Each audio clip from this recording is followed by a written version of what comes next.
Salam əziz izləyicilər, mən bugün sizlərə qan damar sisteminə aid olan maraqlı bir məsələnin izahını vermək istəyirəm. Məsələdə deyilir: normal şəraitdə mənimsənilən oksigenin miqdarı atmosferə xaric olunan karbon qazının maksimal miqdarından 20 kub santimetr çoxdursa, bu prosesdə sərf olunan vaxt ərzində ürəyin 1 saniyə sikl şəraitində neçə ürək nəbzi olar?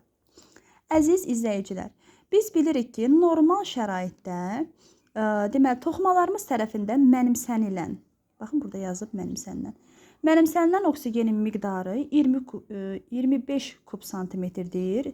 Atmosferə xaric olunan karbon qazının maksimal miqdarı isə 20 kub santimetrdir.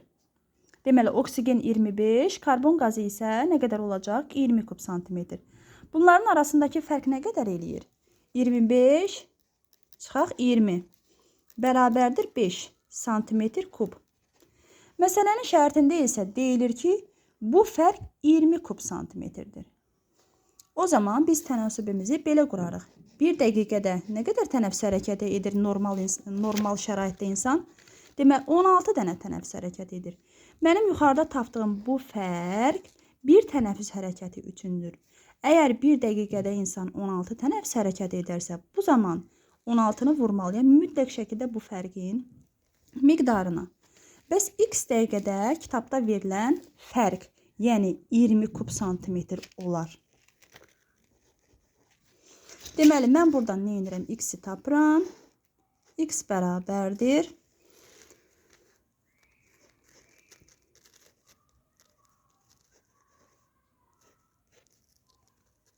Burada 4 qalar. Və cavab 0,25 dəqiqə. Daha sonra ikinci mərhələ nədir? Ürəyin 1 saniyəlik siklı.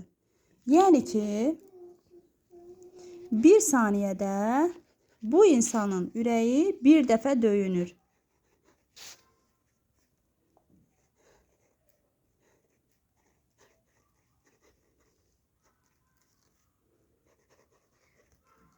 Və tapdığımız bu zaman aralığında nə qədər döyünür? 0,25 dəqiqə tapmışdım. Mən bunu mütləq şəkildə saniyə çevirməliyim. Çünki 1 saniyəlik sikl şəraitində deyir. Burada isə x-i tapıram. X də bərabərdir. Deməli, 0,25-i 60-a vuranda cavab 15 edir. Baxırıq cavablara. Cavab B variantıdır.